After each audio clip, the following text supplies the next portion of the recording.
Bonsoir mes très chères dames. On s'approche, on s'approche, on s'approche de la fête. Et qui dit fête dit ménage. Qui dit ménage dit travaux des fois, dit qu'est-ce qui va pas dans la maison. C'est l'occasion d'améliorer la maison, d'améliorer euh, le visu de la maison. Et je sais pas si vous êtes comme moi en ce moment, mais moi mes enfants sont en vacances. Baruch Hashem, les vacances ont commencé avant-hier, me semble-t-il, ou hier. Et donc, enfants à la maison, ménage de Pessah, la fête qui avance, les préparatifs, et beaucoup, beaucoup, beaucoup, beaucoup de choses autour subordonnées, qui n'ont rien à voir avec la fête, vraiment, qui sont des plus, qui sont des bonus, mais qui n'ont rien vraiment d'obligatoire pour la fête, sont autour de nous et s'ajoutent à ces préparatifs et veulent nous tirer dans tous les sens, nous tirailler en tant que maman, nous tirailler ou pas, des fois peut-être que vous n'avez pas d'enfant, veulent nous tirailler dans tous les sens, fais ça, achète ça, va là-bas, il y a une organisation, il y a un truc, il y a une invitation, il y a un happening, il faut y être, il faut y aller, tout le monde y va, et on est tiraillé dans tous les sens. Alors, moi je parle en tant que maman qui a les enfants à la maison en ce moment, je dis il faut absolument faire baisser la pression,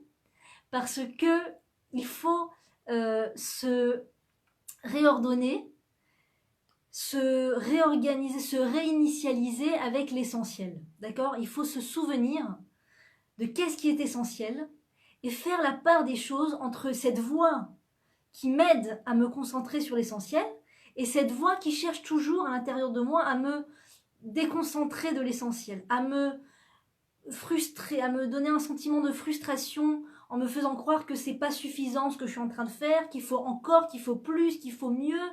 Et c'est cette petite deuxième voix là, qui est le Yetzer Hara, quelque part le mauvais penchant, qui veut me déstabiliser. Donc la question c'est comment je neutralise cette voix, comment je baisse la pression, comment j'argumente face à elle pour lui dire de me laisser tranquille, de me permettre de faire l'essentiel. D'abord, il faut savoir que on a un toit au-dessus de nos têtes. Comme on dit dans la Haggadah, daillez-nous, daillez-nous, ça nous aurait suffi. Dans la Haggadah, qu'on va lire à Pessah, le livre des prières qu'on lit le jour de Pessah, eh bien on dit, mon Dieu, si tu nous avais uniquement fait sortir d'Égypte, ça nous aurait suffi. Tu nous as sortis d'Égypte, tu nous as amenés dans le désert. Si tu nous avais uniquement laissés dans le désert, ça nous aurait suffi. Tu nous as fait sortir du désert, tu as ouvert la mer en deux, je ne connais pas l'ordre exact. Si tu nous avais juste ouvert la mer en deux, ça nous aurait suffi. Tu nous as ouvert la mer en deux, tu nous as amenés en Eretz Israël. Si tu nous avais juste donné à manger, si tu nous avais juste donné la manne, tu nous as donné la manne et tu nous as donné les nuées de gloire. Si tu nous avais juste donné les nuées de gloire, ça nous aurait suffi, mais tu nous as donné et la manne et les nuées de gloire et tu as ouvert la mer en deux. C'est ça qu'il faut comprendre. C'est un grand message. C'est un grand message. Quand on se rapproche de cette fête extraordinaire de Pessah. Il y a plein de choses, plein d'ouvertures qui s'ouvrent. On a envie de renouveau, on a envie de nettoyer la maison, ça c'est bien, c'est une bonne chose, ça fait partie de la préparation, bien qu'il faut être encore une fois, faut pas devenir fou, faut pas devenir fou. Il y a des choses qui ne sont pas considérées comme du Hametz, il y a des choses qui ne sont pas considérées comme étant problématiques par rapport à la fête de Pessah. Ce qui est vraiment problématique par rapport à la fête de Pessah, c'est le Hametz, ça il faut pas l'oublier. Donc le principal pôle de Hametz, c'est la cuisine. Donc la cuisine, oui, il faut la faire à fond et se concentrer dessus. Et après, faire tous les endroits dans la maison, toutes les choses où on pense qu'il y aurait du Hametz. S'il y a des endroits où on a juste envie de ranger ou nettoyer pour le kiff, alors laissons cela être du kiff. Ça veut dire laissons cela pour la fin s'il y a du temps. Mais d'abord l'essentiel c'est de chasser vraiment le Hametz. Donc faire la peinture, refaire le sol, changer les meubles, acheter des coussins, acheter des couvertures.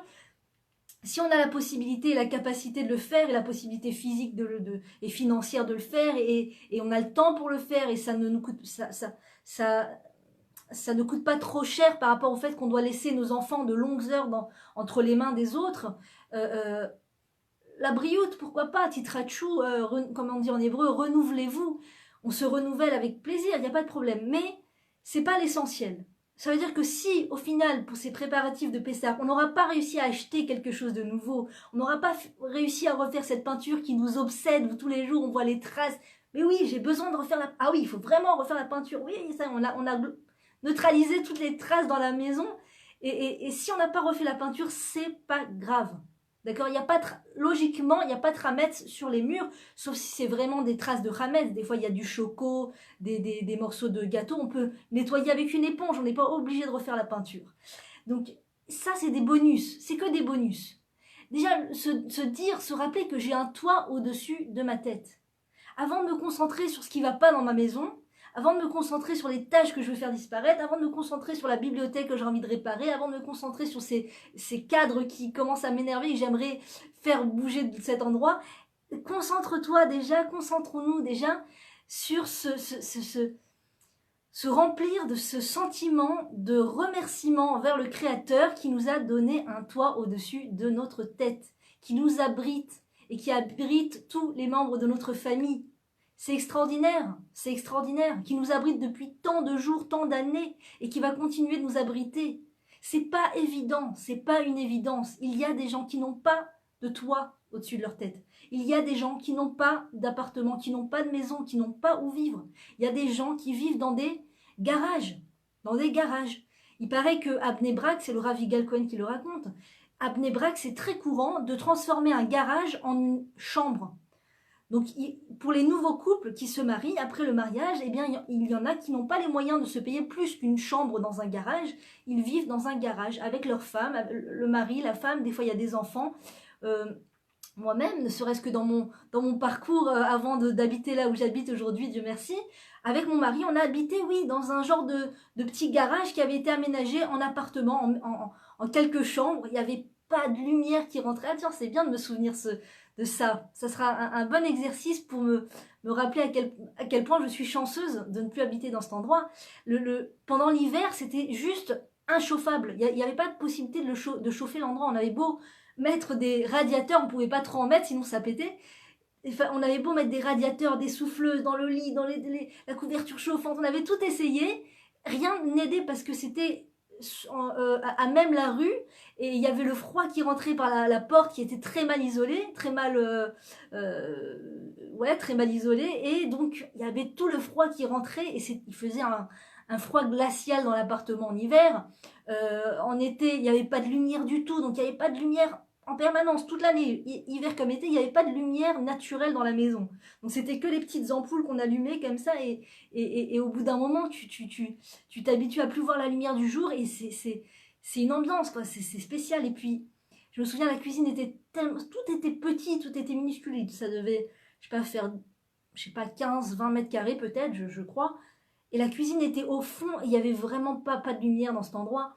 Et il y a eu un moment où on a arrêté d'accéder à la cuisine, tellement on n'avait plus envie d'y aller, quoi, tellement la vaisselle s'amoncelait. Voilà, je vous ai ramené il y a 13 ans en arrière, juste après notre mariage, notre premier appartement avec mon mari. Voilà, il suffit de se souvenir, peut-être vous-même, vous avez vécu dans des endroits moins agréables que celui dans lequel vous êtes aujourd'hui. Voilà, de se dire, j'ai un toit au-dessus de ma tête. J'ai un toit au-dessus de ma tête. Baruch Hashem. La peinture, c'est bonus. Le meuble, en plus, les nouveaux coussins, acheter une nouvelle vaisselle.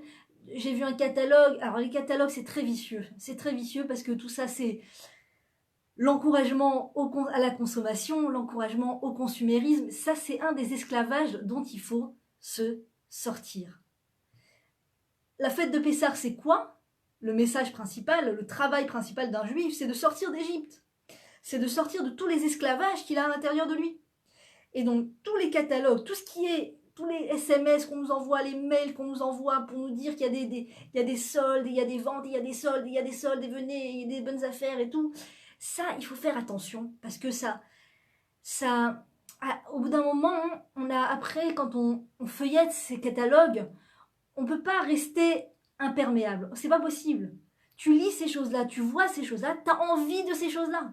Et après, tu regardes ta maison et tu as l'impression que ta maison, elle vaut rien. Tu as l'impression que ta vaisselle, elle vaut rien. Tu as l'impression que ta déco, elle vaut rien. Tu as l'impression...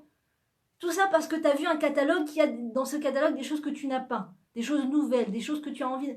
Et moi, je conseille par pur... pour ne pas être masochiste, d'accord? C'est du masochisme. De lire les catalogues, de lire les... Moi, je trouve que c'est du masochisme. On rentre, on rentre, je sais, il faut se... Vous me direz, bah quoi, qu'est-ce qu'on lit alors? Si on lit même plus les catalogues de déco et on lit même plus les journaux, des livres d'éthique, je sais pas moi, des livres de Torah, des livres qui font du bien à l'âme, qui font du bien, que quand tu fermes le livre, t'es plus riche, tu te sens riche. Il y a des livres de Torah, les livres d'éthique, les livres en librairie française, vous pouvez voir, il y a tellement de livres merveilleux. Le livre de la Paracha, du Rav Eliyahu Hassan, qui est extraordinaire, le livre Osve Adar Levusha, il y a des tonnes de livres merveilleux à lire. C'est des livres que quand tu les fermes, tu te sens plus riche, tu te sens enrichi. Quand tu lis des catalogues, tu te sens pauvre. Tu fermes le catalogue, tu es frustré de ne pas avoir ce qu'il y a dedans, frustré de ne pas pouvoir être tout de suite dans le magasin pour l'acheter, frustré de peut-être pas avoir l'argent pour acheter ces choses-là, frustré parce que ton mari il te dit non, c'est pas le moment, il faut se serrer la ceinture. C'est toute une frustration. Donc tu te sens plus pauvre. C'est des journaux appauvrissants. Donc moi je déconseille les catalogues. Même les enfants, quand on les habitue à rentrer dans ce marathon après les achats. D'accord, on les amène dans les centres commerciaux. Aujourd'hui, je devais aller acheter, d'ailleurs, un truc dans un magasin de déco. Mon mari m'a demandé d'aller acheter un truc qui nous manquait. Bon, et il m'a dit, tu prends les enfants. J'ai dit, tu sais quoi, viens, on pose la question au Rav. Viens, on pose la question au Rav si on peut amener nos enfants dans un tel centre commercial, dans un tel endroit qui est très, comme ça, qui donne très envie de consommer. Peut-être que c'est pas interdit, mais je sais pas, on sait jamais. On a posé la question au Rav et le Rav nous a répondu aucun intérêt, c'est déconseillé, aucun intérêt d'amener des enfants dans un endroit qui n'a aucune valeur, qui n'apporte aucune valeur à l'enfant, aucune valeur constructive, aucune valeur éducative. C'est très déconseillé. Donc je n'ai pas pris les enfants, j'ai fait l'aller-retour, j'ai acheté, je suis revenue et voilà. Mais après, j'aurais pu prendre le catalogue et le ramener chez moi. J'ai dit non, j'ai besoin d'un truc, je vais chercher ce truc. Et si je n'arrive pas à acheter ce truc, c'est pas grave, c'est pas la fin du monde. On a fait tant d'années sans ce truc, on pourra continuer à faire sans ce truc. Donc bon, c'est des plus, c'est des bonus. Ce qu'il faut se mettre en tête, c'est qu'est-ce que j'ai?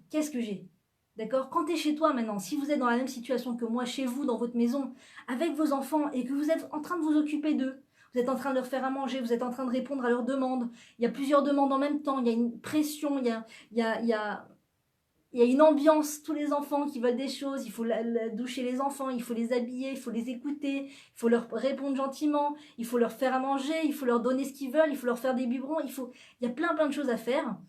Et ben, c'est l'essentiel. Ça, c'est l'essentiel. C'est les choses les plus importantes. On a l'impression que c'est pas important. On a l'impression que c'est juste des détails. Je suis en train d'habiller mes enfants, je suis en train de leur faire le bain, je suis en train de...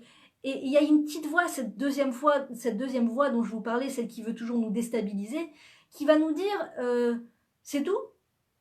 C'est tout ce que tu fais là. T'es juste en train de donner le bain aux enfants, quoi. C'est tout.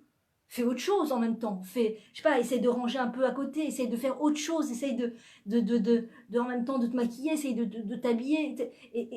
Mais c'est pas faisable. Je sais pas si vous avez des enfants, vous savez que quand on donne le bain aux enfants, on peut pas faire vraiment autre chose à côté. D'accord? Parce que les enfants ont besoin de nous, parce qu'ils peuvent tomber, ils peuvent se faire mal, c'est dangereux. Donc c'est un mauvais conseil, cette petite voix qui nous parle. C'est tout ce que tu fais que le bain aux enfants. Faut répondre à cette voix.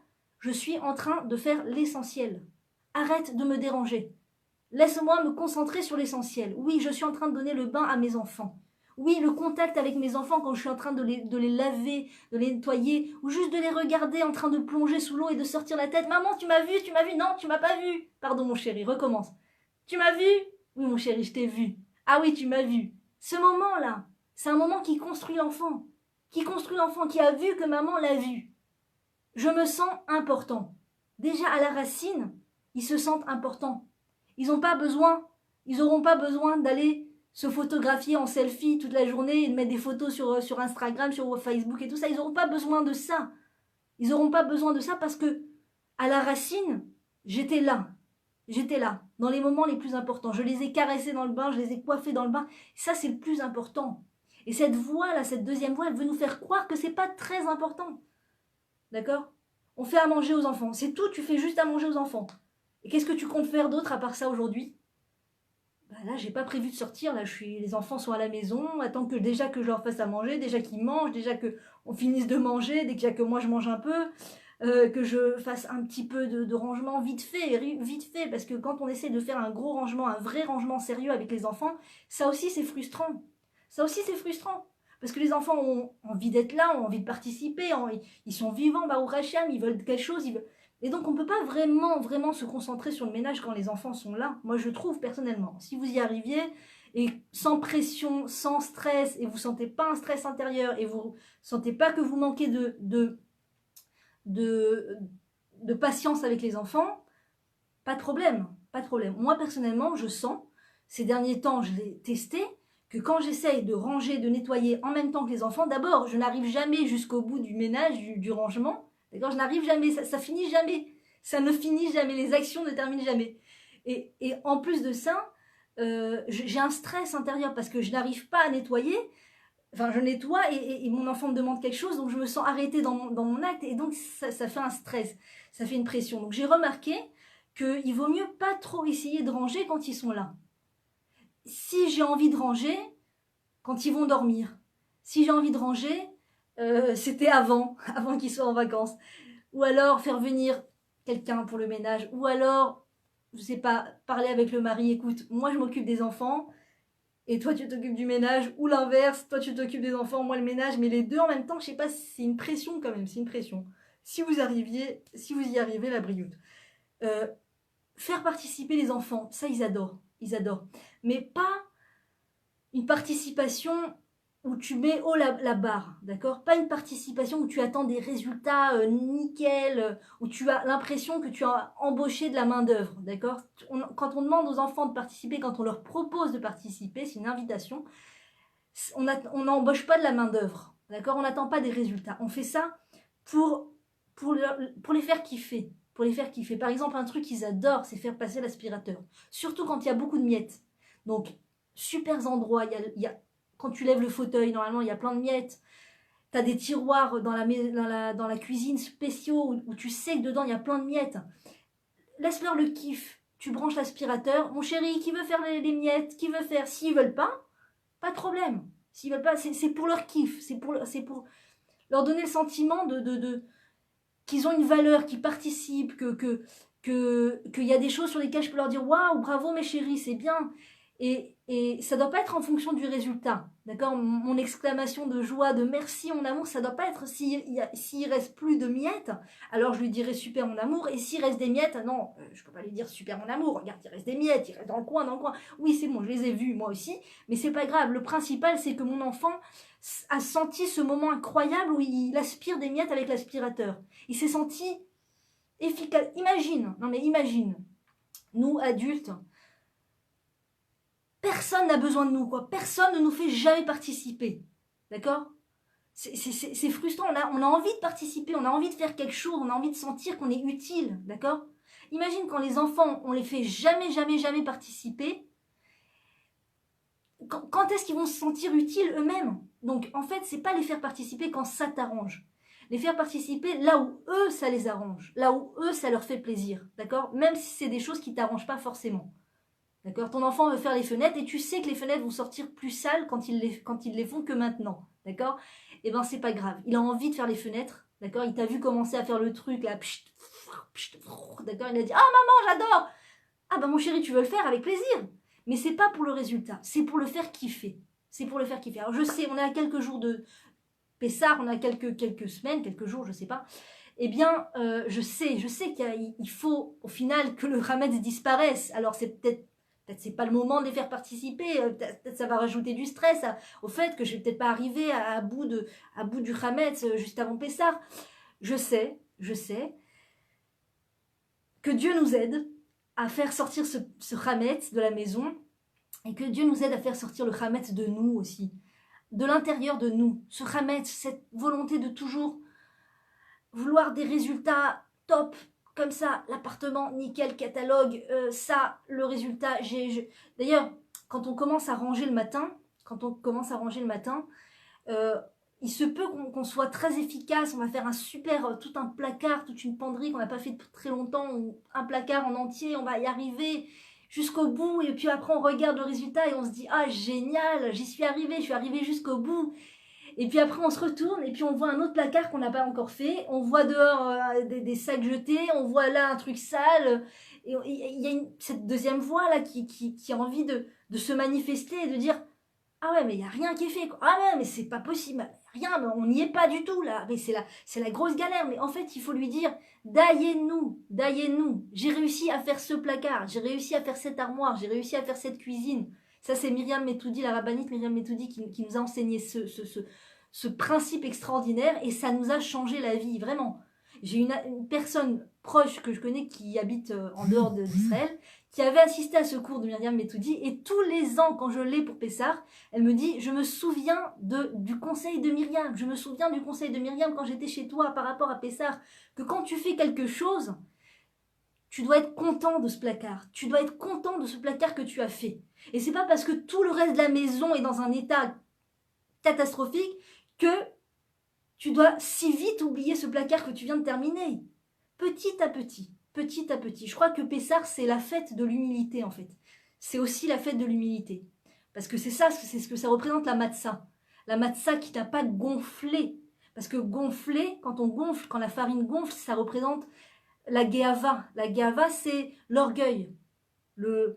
C'est la personne qui marche avec le buste très gonflé dans la rue, très satisfaite d'elle-même. Oh, je suis imbue de moi-même. Oh, je suis satisfaite de moi-même. Oh, je suis parfaite. Je suis parfaite. Tu vois, eh ben, la fête de Pessah, la matzah, vient nous apprendre à être plus, tu vois, à faire sortir tout cet air qui sert à rien, tout cet air inutile qui prend de la place pour rien et qui nous rend très susceptibles aussi. Vous savez que l'orgueil, ça rend très susceptible. Plus on est orgueilleux, plus on est rempli de soi-même, plus partout les gens ils touchent à des point sensible. Donc, il faut se vider de tout cet orgueil et on se rend un grand service comme ça. Et donc, c'est ça, Pessah, c'est ça la matzah. C'est se dire que petit à petit, le ménage, c'est pas, je suis pas parfaite, je suis pas Dieu, je peux pas faire toute la maison parfaitement.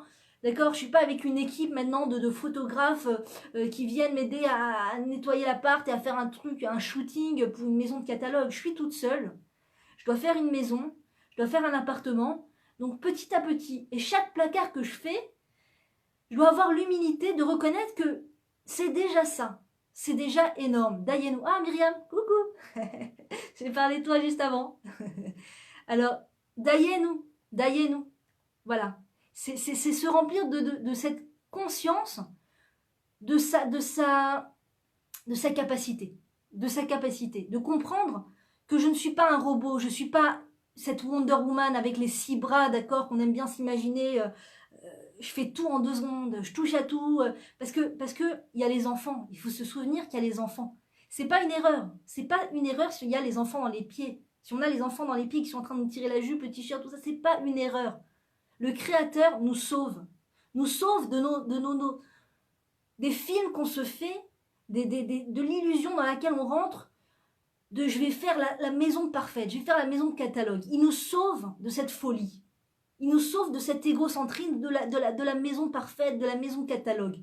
Il nous aide à comprendre que la maison, c'est un endroit vivant. C'est un endroit vivant. Si on a essayé de nous mettre dans la tête, en Chutz La'aretz, en galoute, que la maison, c'est pas un endroit vivant, c'est un musée. La maison est un musée. Habituez-vous à vous dire que la maison est un musée. Je me souviens, on allait rendre visite à quelqu'un quand on était jeune. C'était vraiment des collectionneurs. D'ailleurs, leurs enfants n'habitaient plus dans la maison. Je pense que ça les a traumatisés. C'était une maison de collectionneurs. Et dès qu'on mettait un pied dans leur maison, déjà, ils passaient leur temps avec des genres de gants nettoyeurs, comme ça, des gants à nettoyer, des gants anti-poussière. Et partout, ils passaient leurs gants comme ça. Et donc, dès qu'on rentrait dans la maison, ils nous disaient « Ne touchez à rien, hein, les enfants. C'est pas une maison ici pour les enfants. Hein. Asseyez-vous, ne touchez à rien, ne touchez à rien. » Alors, dès que tu regardes des trucs, alors, sur la table, genre du salon, la table où tu es censé avoir accès, censé manger, boire, enfin, Il y avait des petits objets de partout, des objets du Louvre, des petits trucs. Et le petit hippopotame du Louvre, et le petit machin du Louvre, et le petit truc du Louvre, et le livre du Louvre. Il y avait le dessin d'objets qu'il y avait. Des vrais collectionneurs, vraiment, des objets vraiment de très très luxueux. Et donc, t'es là en tant qu'enfant, tu regardes le truc, au bout d'un moment, tu peux plus te retenir, quoi. T'as trop envie de le toucher. Hop, on touche pas. On touche pas. On regarde avec les yeux. On touche avec les yeux. Tu vois, bon, c'est beau, c'est joli, 1 heure, c'est joli, 2 heures, mais vivre dans un endroit pareil. Et c'est ça, on a voulu nous habituer à la maison parfaite. À la maison parfaite, aux serviettes pliées comme ça, en cadre, en carré, au truc d'hôtel, à l'odeur d'hôtel. Quand tu vas dans un hôtel, maintenant, ils mettent des parfums de partout, même dans les magasins, dans les centres commerciaux, ils mettent des parfums très agréables comme ça, qui donnent très envie d'acheter. Jusqu'où ça va, qu'est-ce qu'ils feraient pas pour nous aider à consommer? Merci, très chère société de consommation. Et après, tu rentres chez toi et tu dis « Ah, ça sent le caca, ah, ça sent la couche, mince, qui a fait caca ?» Mais oui, bah, c'est une maison vivante. C'est une maison vivante. C'est pas l'hôtel. C'est vrai, c'est pas l'hôtel. D'accord? T'as pas la petite liseuse, la petite lumière comme ça qui vient sur ton lit éclairé avec ton petit thé, tes petites lunettes comme ça, alors, devant la cheminée, avec tes petits bibelots. On n'est plus dans ça. On est dans une autre génération. C'est une autre génération, c'est une autre ère. Je m'adresse bien sûr aux parents, je m'adresse aux mamans qui ont des enfants en bas âge, des enfants, des jeunes et tout ça, c'est surtout ça. D'accord? Si vous êtes avant cette période, après cette période, il n'y a aucun problème à collectionner les objets, il n'y a aucun problème à se faire le kiff de la petite liseuse avec le livre. C'est le moment, hein, ou jamais. Mais Baruch Hashem, quand Dieu nous a envoyé cette bracha, et je souhaite à chacun et à chacune d'avoir un enfant en temps et en heure, Bezrat Hashem, quand l'heure est arrivée d'avoir des enfants, Baruch Hashem, il faut être en alignation, il faut être en alignement. On peut pas, on ne peut pas faire comme si que, non, d'accord? J'ai les enfants, mais je peux continuer de rêver de la maison musée. J'ai les enfants, mais c'est pas grave, je vais continuer à faire tout ce que je faisais avant, quand j'avais pas encore les enfants. J'étais au top, on m'appelait d'ailleurs Miss Ménage, on m'appelait toujours Top Pessard, on m'appelait toujours la maison parfaite, et je vais continuer à être la maison parfaite, l'hôte parfaite et tout. Eh ben non, la période a changé. La période a changé. Et quand on ne veut pas s'avouer que la période a changé, quand on ne veut pas s'avouer qu'il va falloir prendre en considération le fait que il y a de la vie dans cette maison, il y a des enfants qui bougent, d'accord? La patience que je vais avoir avec eux est beaucoup plus importante que les serviettes super bien repassées, super bien enroulées. La patience que je vais avoir avec mes enfants, l'écoute que je vais avoir avec eux, la concentration que je vais avoir avec eux, d'être avec eux au moment où c'est le moment d'être avec eux, d'accord? Je vais arrêter d'écouter cette petite voix qui me dit « Va sur Facebook, va sur Facebook !» Comment tu peux vivre sans aller sur Facebook? Il faut que tu te remplisses. Il faut que tu te remplisses de quelque chose, d'un like, d'un smiley. Va sur Facebook. Non, je ne vais pas sur Facebook. Je suis avec mes enfants. Regarde ton smartphone. Non, je ne regarde pas mon smartphone. Je suis avec mes enfants. Fais la fenêtre. Ah, refais un peu de peinture. Non, je ne fais pas ça. Je suis avec mes enfants. Si ils ont envie, dans une ambiance de jeu, dans une ambiance ludique, avec zéro pression. Je tiens bien à surligner ce mot, zéro pression. Ils auraient envie de faire un peu de fenêtre pour leur kiff, pour se sentir faire quelque chose, servir, aider, d'accord? On va le faire, mais dans une ambiance de kiff, pas dans une ambiance de résultat, c'est pas comme à l'hôtel, c'est plus sale qu'avant qui nettoie, tu as oublié la tâche là. C'est très bien mon chéri, mais... Ou alors, pire encore, rectifier le geste de l'enfant. Il n'y a rien de pire. Au niveau éducatif, il n'y a rien de pire que de rectifier le geste d'un enfant. Vous ne pouvez pas imaginer comme c'est frustrant pour l'enfant. Vous ne pouvez pas imaginer le message que ça lui fait passer. Tu n'es pas capable. D'accord? L'enfant, il vient de nettoyer toute la vitre, ça lui a pris un temps fou, et toi, tu arrives avec ta petite lingette. Hop, là. Non, c'est rien. Ah super mon chéri, super. Oui mais super, mais t'as quand même rectifié. D'accord, l'enfant vient de mettre la table, et toi tu passes derrière et t'arranges des couteaux, t'arranges des trucs, tu tires la table, il vient de passer un quart d'heure à faire la table. Et toi tu passes derrière, t'arranges tout. Tu sais le message que ça leur fait passer.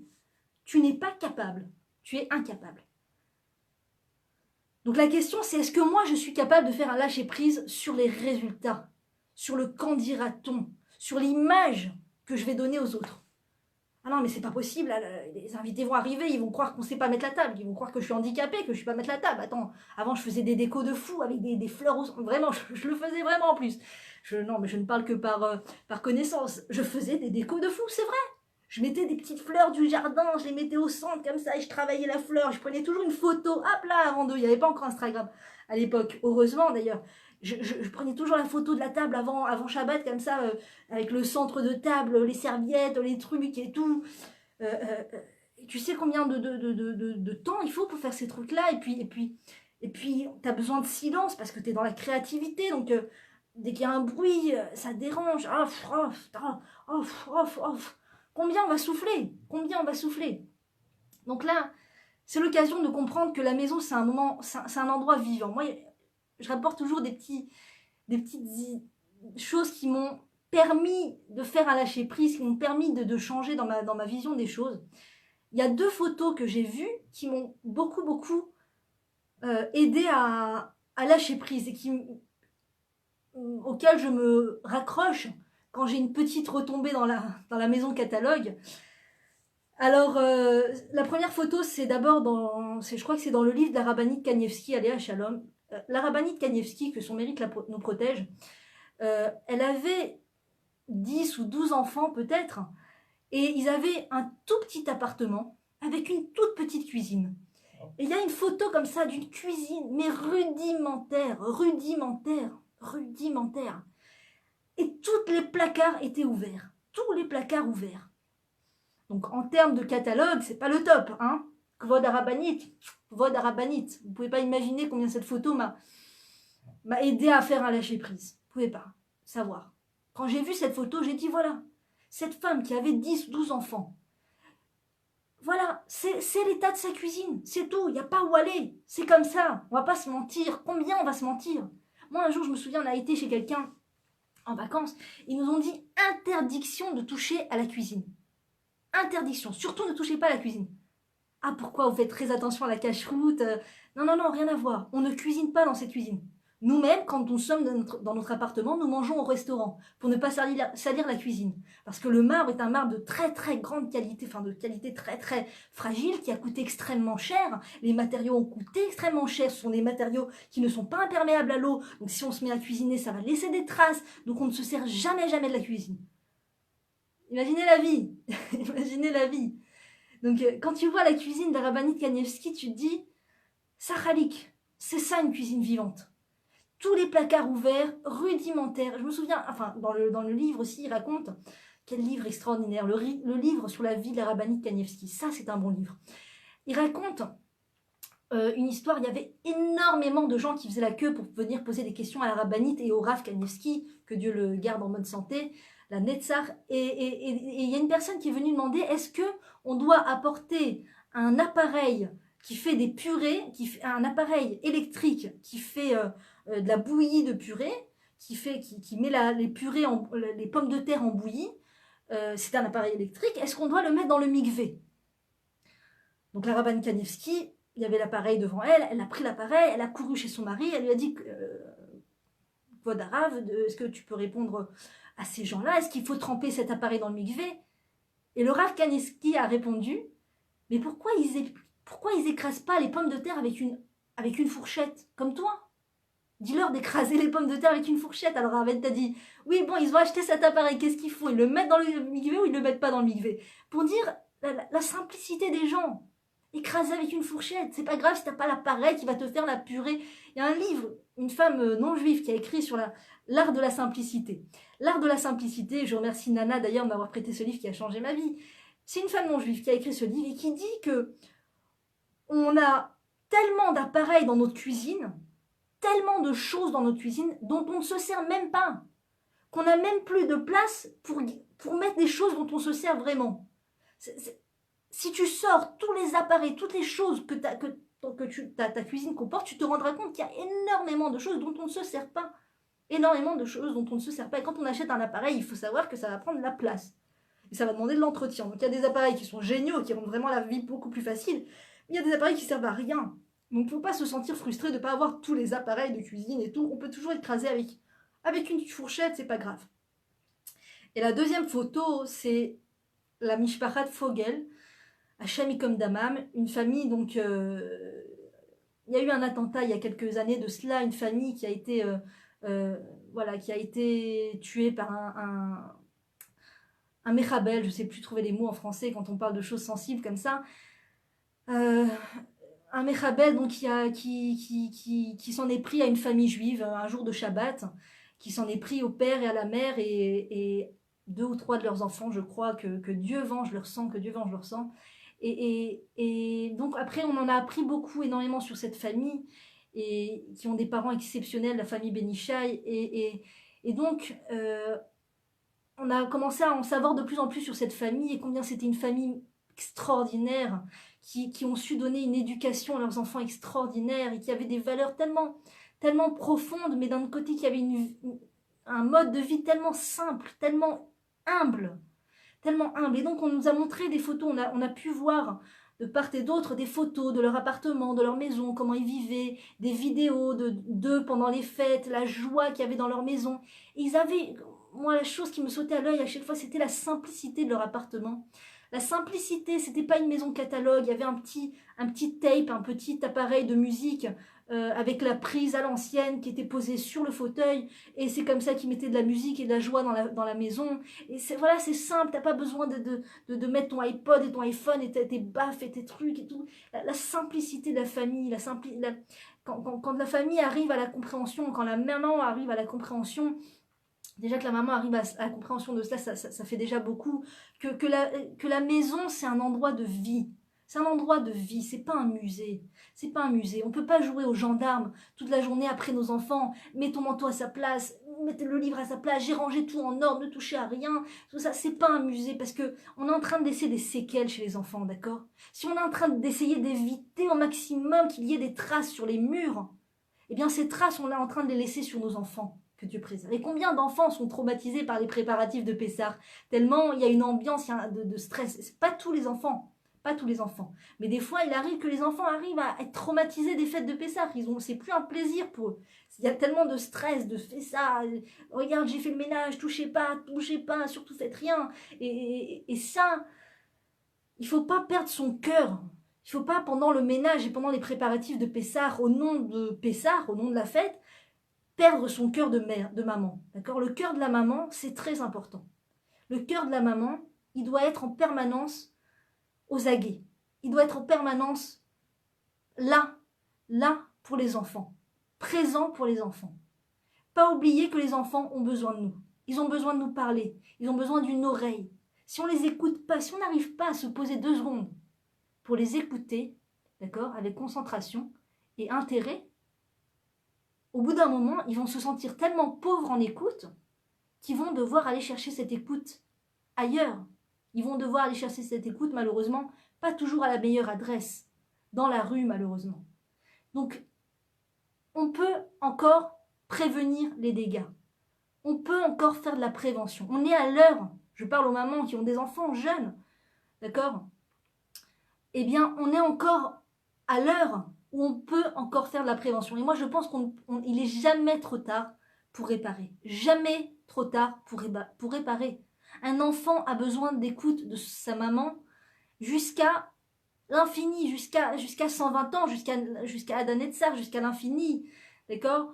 Aujourd'hui, on ne doit plus souhaiter jusqu'à 120 ans, on doit souhaiter jusqu'à l'infini, parce que bientôt le temple va être construit, et donc du coup, on va vivre à l'infini, et du coup, 120 ans, c'est déjà du passé. Donc, un enfant, même quand il est marié, il a encore besoin de l'écoute de sa maman, de l'oreille de sa maman. Donc, il n'est jamais trop tard. Mais c'est sûr que le mieux, c'est de le faire quand ils sont jeunes. Le mieux, c'est de le faire quand ils sont jeunes.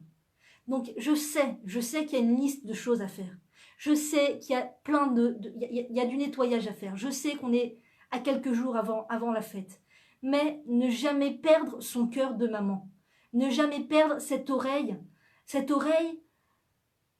qui sait qui a besoin de quoi. Qui a besoin de quoi? Qui a besoin d'être écouté? Qui a besoin d'un câlin? Qui a besoin d'un compliment? Qui a besoin qu'on lui permette de faire quelque chose, de participer, qui a envie qu'on lui demande de participer, qui préfère qu'on le laisse tranquille. Il y a des enfants qui préfèrent, à un certain âge, ou à un certain moment de la journée, ils préfèrent qu'on les laisse tranquilles. Ils ont fait beaucoup, ils ont déjà fait énormément, ils ont déjà fait une tâche et c'est déjà beaucoup, d'accord? Et ils se sont maintenant concentrés sur la lecture d'un livre, ou ils se sont concentrés sur le fait de faire une petite expérience en train de mélanger de l'eau et de la terre dehors, et là ils n'ont pas envie qu'on les dérange. Là ils ont envie qu'on les laisse d'aller jusqu'au bout de leur kiff, jusqu'au bout de leur expérience, jusqu'au bout. Et donc la maman, on dit Bina Yetera Nitna Laisha. La Bina Yetera, c'est la compréhension supérieure. La femme s'est vue offert un cadeau qui est extraordinaire, qui n'est pas connu des peuples, d'accord? Les gens ne savent pas ce que c'est la Bina.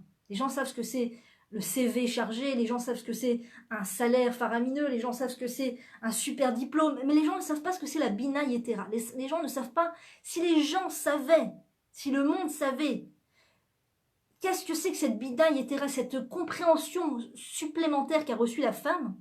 Mais les femmes arrêteraient de courir après des choses à l'extérieur, arrêteraient de courir après des démonstrations de réussite comme ça ou comme de toutes sortes de manières, parce que la Bina Yetera, c'est un diamant que la femme a reçu, un cadeau que la femme a reçu, qui est que quand elle a le loisir de développer cette compréhension supérieure, d'accord? Parce que quand elle est trop sous le poids des choses, alors elle n'est pas connectée à cette compréhension supérieure, à cette Bina Yetera.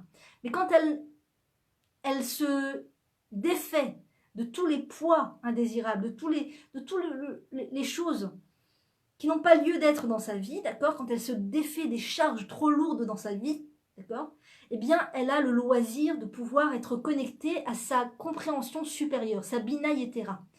À quoi ça sert cette Bina Yetera? Ça sert à sentir les enfants, à sentir le mari, à ressentir, même quand ils n'ont pas parlé, on sait déjà qui a besoin de quoi. Et des fois, ils ont besoin de plusieurs choses en même temps. C'est-à-dire, il y a un enfant qui vient de tomber, qui vient de se faire mal, il a besoin d'un câlin. D'accord? Je sais qu'un cri et qu'un pleur au moment où tu es très chargé dans ton emploi du temps, c'est malvenu, entre guillemets. D'accord? C'est dérangeant, entre guillemets. Je sais, je connais la sensation. Mais pourtant, cet enfant qui vient de tomber, qui vient de se faire mal, il a un grand besoin de réconfort. D'accord? De la même manière que nous, on a des bobos du cœur, de la même manière que nous, les adultes, des fois, on a des déceptions intérieures, émotionnelles, et qu'on aimerait que quelqu'un vienne et nous remonte le moral. Quelqu'un vienne et nous remonte le moral, d'accord? Eh bien, de la même manière, quand notre enfant est tombé, s'est fait mal, qu'il a un bobo du cœur, qu'il a quelque chose, il a besoin de réconfort. Il n'y a rien à faire. Tu peux dire, bon, je ne l'ai pas entendu, je ne l'ai pas écouté, je suis obligée à... Attends, j'ai plein de choses à faire, Il n'empêche que cet enfant a besoin de réconfort, oui. Donc oui, il faut lâcher tout et aller réconforter ce petit. Je sais, quand tu as un emploi du temps super chargé, c'est difficile à envisager. Mais pourtant, c'est ça l'essentiel. Et la petite voix, la première petite voix dont je vous parlais, te le dira, nous le dira. Maintenant, va lui réconforter, c'est ça l'essentiel, c'est ça le plus important. Le pauvre, il est tombé, il s'est fait mal, il a besoin de toi. Il pleure, son papa vient de sortir de la maison, il voulait aller avec lui, il pleure. Et donc, le truc, c'est maintenant d'aller réconforter cet enfant. Réconforter cet enfant. Pas avec des compensations néfastes pour lui, comme le coller devant un écran, qui est très mauvais pour lui, ou lui donner de la nourriture malsaine. On peut lui donner un bamba pour le calmer, on peut lui donner une petite pièce d'un shekel, on peut, je sais pas, chacun saura ce qu'elle peut donner. Mais il y a des choses qu'il faut pas donner. Il y a des choses, tu vas lui donner juste pour t'en sortir le plus rapidement possible de cette histoire. D'accord? C'est pas parce qu'un enfant pleure qu'il faut le coller devant un écran. C'est pas parce qu'un enfant fait une crise qu'il faut le coller devant un écran. Ça doit être clair dans nos têtes que rien, si ce n'est chas v'shalom, lo alenu shelo neda, que si par exemple l'enfant est à l'hôpital et qu'il va devoir passer quelque chose de vraiment effrayant pour lui, d'accord? On doit lui mettre un plâtre, on doit lui couper le plâtre en deux, on doit lui faire une opération, on doit lui faire quelque chose, ou le médecin doit lui faire... pas les vaccins, même les vaccins, ça fait pas partie du... Mais quand vraiment l'enfant est à l'hôpital, qu'il est malade, qu'il a une douleur très forte dans son corps, que Dieu préserve, là, allez nous refouacher les mains pour tout le Ham Israël. à ce moment-là, bien sûr, on peut lui mettre un écran devant les yeux parce que ça l'aide à se concentrer sur le dessin animé et du coup, il sent moins la douleur. D'accord? Je pense que c'est le seul et unique cas, le cas de l'hôpital, où vraiment l'enfant, attention, on est à l'hôpital maintenant, mon enfant n'a pas mal, mon enfant ne va pas passer devant le médecin, ne va pas faire un truc qui fait peur, et je vais lui coller un écran à l'hôpital pour pouvoir être moi sur mon écran. Parce que pourquoi un enfant tombe malade, pourquoi un enfant arrive à l'hôpital, c'est la rabbinite d'Inarab qui l'explique très très bien avec ses mots à elle, mais je le ramène vraiment en substitut, en essence, comme ça, en petites gouttes. Pourquoi est-ce qu'un enfant tombe malade? Parce qu'il a un manque de quota, de proximité avec son parent. Il a besoin d'être avec son parent. D'accord? Il a ressenti au long de l'année un manque, un éloignement avec son parent. Il a ressenti que son parent n'était pas accessible, que son parent était trop aspiré vers autre chose, vers les écrans, vers son smartphone, vers le travail, trop accro au travail, trop accro aux devoirs, trop accro au... Et donc l'enfant tombe malade. Et quand on arrive à l'hôpital avec lui, c'est le moment de comprendre que mon enfant a besoin de moi. C'est le moment de comprendre que là, ça va être un moment de qualité avec mon enfant. S'il en a fallu arriver à l'hôpital pour pouvoir passer un moment de qualité avec mon enfant, alors je dois répondre présente. Et donc, je ne vais pas coller un écran à mon enfant sous prétexte qu'on est à l'hôpital. Et comme ça, moi, je peux être tranquille encore à continuer à me coller à mon écran à moi. Mais si l'enfant doit subir maintenant quelque chose d'effrayant, de douloureux ou de difficile ou quoi que ce soit, alors on peut se servir le temps que ça doit prendre d'un écran. C'est le seul cas. Maintenant, quand on est à la maison et qu'un enfant pleure, et qu'un enfant s'énerve, et qu'un enfant fait une crise, d'accord ? Il faut avoir les épaules pour supporter cette crise. On ne doit pas lui coller un écran devant les yeux parce qu'il crie ou parce qu'il pleure. Ça doit être clair dans notre tête. L'enfant ne doit pas avoir accès aux écrans. L'enfant ne doit pas avoir accès aux écrans, quel que soit son état moral, quel que soit le bruit qu'il fait, quel que soit est-ce qu'il me dérange dans mon emploi du temps. Il n'y a aucune raison pour mettre un écran devant les yeux de l'enfant. D'accord? Aucune raison. Aucune raison. Donc ça ne doit pas être un système ou par exemple de lui donner du sucre, parce que tiens, prends du sucre, prends des bonbons, prends du jus de grenadine, prends des trucs pour être tranquille. C'est pas une raison. L'enfant pleure, il vaut mieux des fois le laisser pleurer que de lui donner des choses néfastes pour lui. Alors le mieux, c'est d'aller le réconforter, c'est de le prendre dans ses bras, à l'ancienne, vous savez, à l'ancienne, prendre dans les bras, réconforter, parler, avoir un échange. Des fois, l'enfant ne permet pas l'échange parce qu'il est vraiment dans ses pleurs, mais le prendre dans ses bras, voilà, c'est tout, c'est le moment, c'est maintenant, c'est maintenant. Si on ne prend pas un enfant dans ses bras quand il pleure, d'accord, si on n'est pas là pour lui remonter le moral quand il pleure, après, encore une fois, c'est comme l'écoute. Il va devoir aller chercher la chaleur dans des endroits, dans des mauvaises adresses, malheureusement. D'accord ? Un enfant qui est vide de chaleur humaine, un enfant qui est pauvre en chaleur humaine, malheureusement, ça va attirer et amener toutes sortes de complications. Donc on peut encore faire de la prévention. Quand mon enfant tombe, se fait mal, pleure pour quoi que ce soit, c'est une invitation du Créateur, de Dieu, d'accord, pour donner de la chaleur à cet enfant, pour l'aider à se construire, et moi pour m'aider dans mon affinement de caractère, à devenir meilleure, à être plus miséricordieuse, être plus dans la vraie bonté, pas la bonté juste celle qui me donne bonne allure, d'accord, de mettre la tzedaka devant tout le monde, allez-y, photographier, je donne la tzedaka, ou alors de donner un don devant tout le monde en public, de se faire écrire sur une plaque notre nom parce qu'on a donné de l'argent, parce que ça c'est le don public, ça c'est le don dont on a un intérêt, mais quand la maman est là en train de cajoler son enfant, alors qu'elle a une tonne de choses, une liste très longue de choses à faire dans l'esprit, et que malgré tout elle s'arrête dans sa course, dans son marathon pour donner de la chaleur à l'enfant, ça c'est la vraie bonté. C'est la bonté que personne ne voit, c'est la bonté que personne ne viendra jamais vous donner un Oscar, jamais on recevra un prix Nobel pour ça, sauf par le Créateur. Mais c'est des choses et qui sont vraiment, vraiment constructrices dans ce monde. C'est la vraie bonté. C'est la vraie bonté. Donc voilà, même quand on est en plein dans les préparatifs pour Pessah, un enfant tombe, un enfant pleure, c'est l'occasion de lui remonter le moral. On peut très bien lui donner un jouet, on peut très bien lui dire regarde, va à la Macolette avec ton grand frère qui sait traverser la rue, parce qu'on n'a pas le droit de traverser la rue en dessous de 9 ans, on n'a pas le droit de traverser la rue tout seul, c'est la loi en Israël. Donc va avec ton frère qui a plus de 9 ans à la Macolette, achète-toi un petit truc, achète-toi ça, et puis voilà, l'aider à aller mieux, à être joyeux. Et quoi d'autre, toujours se souvenir de l'essentiel, toujours se souvenir que cette petite deuxième voix, elle est là en train de nous faire une liste très longue de choses à faire. Il faut que tu ranges la maison, il faut que la maison soit nickel, il faut que tu fasses à manger, il faut que tu... Oui, c'est vrai, il faut faire manger, bien sûr qu'il faut faire manger. Il faut que tu ailles dans ce magasin, il faut que tu ailles échanger ça, il faut que tu ailles essayer ça, il faut que tu ailles regarder les nouveaux trucs et tout. Il faut lui dire tais-toi, tais-toi, tais-toi. Laisse-moi vivre l'instant présent avec mes enfants. Laisse-moi vivre les choses essentielles dans ma maison. Et des fois, vivre les choses essentielles dans la maison, c'est s'asseoir sur le fauteuil et ne rien faire. Des fois, c'est vrai. Des fois, moi, je me rends compte, à force de faire, et je sais plus où mettre la tête, des fois, je me dis, c'est le moment de m'asseoir sur le fauteuil et de regarder les enfants jouer. D'accord? Et de boire de l'eau, de m'hydrater un petit peu, parce qu'il faut continuer à s'hydrater malgré le fait qu'on s'occupe des enfants. Il faut s'hydrater bien comme il faut avec de l'eau. Et manger des choses, manger suffisamment, ne pas rester à jeun, que Dieu préserve. Manger suffisamment, manger sainement si possible. Manger sainement, c'est important pour les enfants et pour nous. Ça donne des vraies forces, des vraies forces. La nourriture saine donne des vraies énergies. Là, je passe de tout à tout, mais c'est vrai. Ça aussi, c'est un des esclavages, la nourriture malsaine.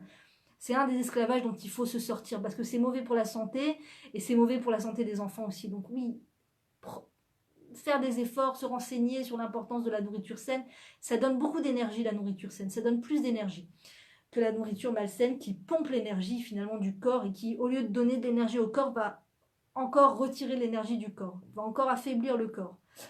Donc ça suffit pas qu'on fasse des efforts à l'extérieur, la nourriture qu'on va ingérer va aussi nous affaiblir, ça fait 2 affaiblissements, ça fait trop. Donc pour le corps de la femme et pour sa force et tout, il faut manger sainement, manger suffisamment, et des fois voilà, être dans le lâcher prise, dans le s'asseoir sur le fauteuil, même si Pessah est en train d'arriver, les heures passent, s'asseoir sur le fauteuil, regarder les enfants jouer un petit peu, être dans le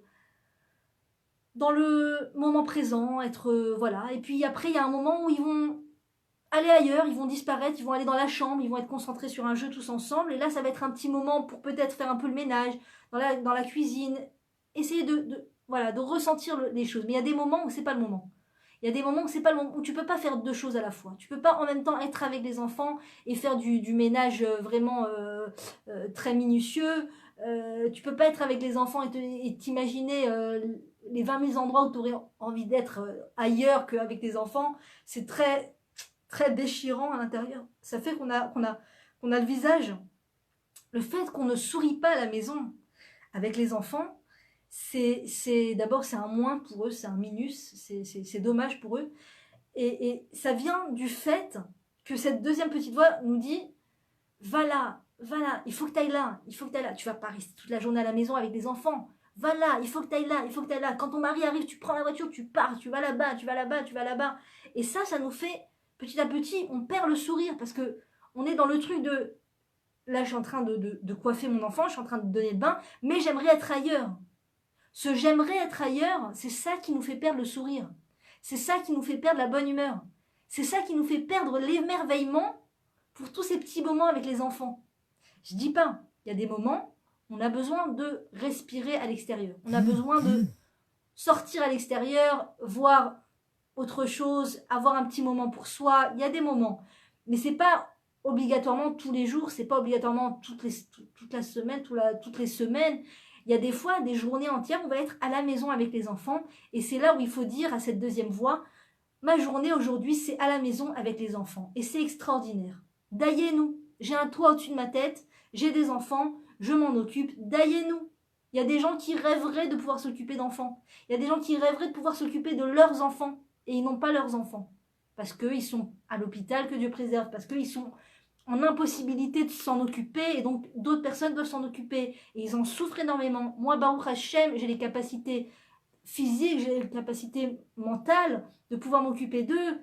Mes enfants sont là, daillez-nous, daillez-nous. C'est merveilleux, c'est merveilleux. Et le Créateur aime de tout son cœur quand la maman est occupée à faire de la bonté avec ses enfants. Il aime de tout son cœur. Quand elle se bataille à chasser cette seconde voix qui veut la faire sortir et qui veut la faire faire 20 000 choses et qui veut la frustrer parce qu'elle n'a pas acheté quelque chose ou parce qu'elle n'est pas ailleurs, le Créateur aime cette bataille et il est fier de nous quand on se bat contre cette voix, cette seconde voix, et il est fier de nous quand il voit qu'on fait les efforts à faire pour être vraiment là pour les enfants.